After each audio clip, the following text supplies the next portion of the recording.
Ассалаумалейкум аға. Қалайсыз? Майыплылығы болған шақсырға қолайлы шарайат жарату бойынша тексеруге келіп едім. Аға қараң, менде далалатнама бар. Осы бойынша тексеремін. Бірінші, сізде арнаулы майыплылығы болған шақсыларға автомайданша жоқ, яғни парковка жоқ. Екінші, сізде арнаулы пандус жоқ. Яғни майыплылығы болған шақсылар келетұғын арбашақы жол жоқ. Олар содан пайдаланады. Олар енді ішті мен де атырайдым. Болды, онда ішті бар тексеріп көрейік. Болды, ішкерлің.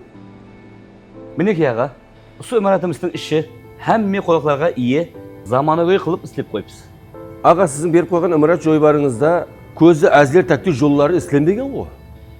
Бұл біріншіден, ал екіншіден арнаулы көрсетіш белгілері қойылмаған. Яғни кіреберіске, қажетханаға һәм екінші қабатқа көтерілу үшін істеуіңіз керек еді. Бірақ сіз бұны істемегенсіз. Яқшы інім, әсті-әстен қыламыз. Сен бар деп қоя берсең ол. Аға, қараң, әр бір қабатта көрсеткіш белгілері болу керек. Бірінші, екінші, үшінші деген. Ескілеріңізді жойбар бойынша табалдырық болмау керек. Яқшы, сапластырамыз әммесін. Кел інім, кел, міне, қажетханамыз ең соңғы заманауи, сапалы, бекем заттардан қойдық. Аха, жүда жақсы. Қимылдамайды.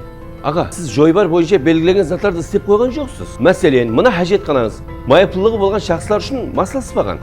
Екі қапталында ұстағышы болу керек еді. Соларды қоюыңыз керек еді. Бар деп жүр қояқта, інім. Құлласы аға, сіздің ымыратыңыздың кемшіліктері көп екен. Талапқа жауап бермейді.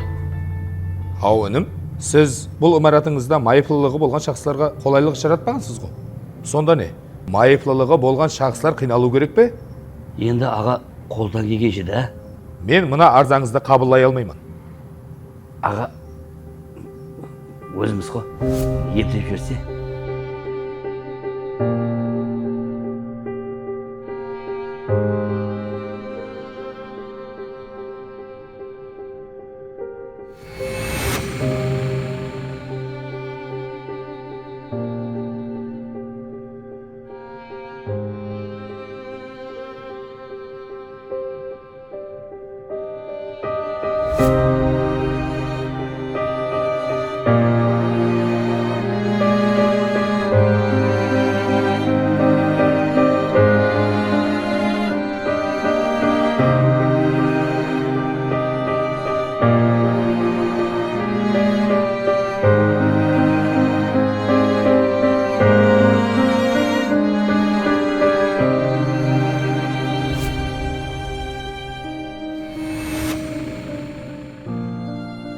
Мынаны жоқ қылың, мына арзадағы кемшіліктерді қашан сапластырасыз, сонан кейін қабылдаймын.